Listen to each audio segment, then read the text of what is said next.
చెప్పి మీద అడుగుతున్నాను. చంద్రబాబు నాయుడు 600 వాగ్దానాలు చేశాడు. అందులో ఒక వాగ్దానం దుకాన్ మకాన్ అంట మైనార్టీ సోదరులు. దుకాణం వచ్చి నీ పబ్లిక్ వాడు అసలు కార్పొరేటర్ కూడా గెలవలేడు.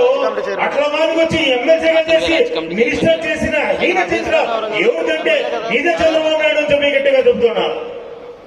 అటువంటి వాడు వీడితో పాదయాత్ర చేస్తాడంట. ఆ ఇంగ్లీష్ మాట్లాడేకి రాదు, ఆ తెలుగు మాట్లాడేకి రాదు. అది జియో అని చెప్పనంటే జియో అంటాడు. పోనీ ఇంగ్లీష్ రాదు తెలుగు అన్న వచ్చారంటే వాడు తెలుగు మాట్లాడేది వానికే తెలీదు.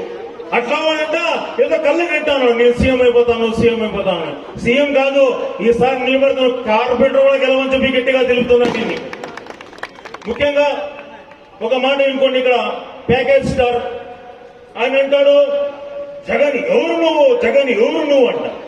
ఎవరిని అబ్బా జగన్ ఎవరంటే పితామోహన్ని నిలబెట్టి నీ గ్లాసుని పగలగొట్టి నీ గ్లాసుని పగలగొట్టి ఇక్కడ నీ పంచి తీసుకుని ఇప్పి నిక్కర్తో పారిపోయిన చరిత్ర నీదే పవన్ కళ్యాణ్ చెప్పి గట్టిగా తెలుపుతాడ.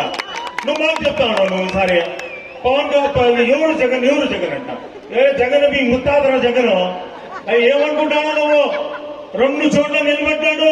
2 చోట్ల కూడా నీ లుంగి నీ ప్యాంట్ ఇప్పి నిన్ను నగరంగా పంపించిన చరిత్ర జగన్ రెడ్డి గారు గట్టిగా చెప్తాను. మాట్లాడుతూ ఉన్నావు ఏదో జగన్ ఎవరు జగన్ గారు ఎవరంటే ఎస్సీ ఎస్టీ బీసీ మైనారిటీని నా నా నా నా అని చెప్పిన ఏకైక నాయకుడు ఎవరంటే ఆయనే జగన్మోహన్ రెడ్డి గారు చెప్పి మీద తెలుసుకుంటాను. ముఖ్యంగా టైం చాలా అయిపోయింది. నాకు 5 నిమిషాలు టైం ఇచ్చారు కాబట్టి ఈసారి నాగిరెడ్డి అన్న ఎప్పుడు ఫోన్ లో మాట్లాడుతూ ఉంటాను. నేను వర్క్ చైర్మన్ గా ఉన్నప్పుడు కూడా ఎన్నోసార్లు అన్న ఫోన్ చేశారు.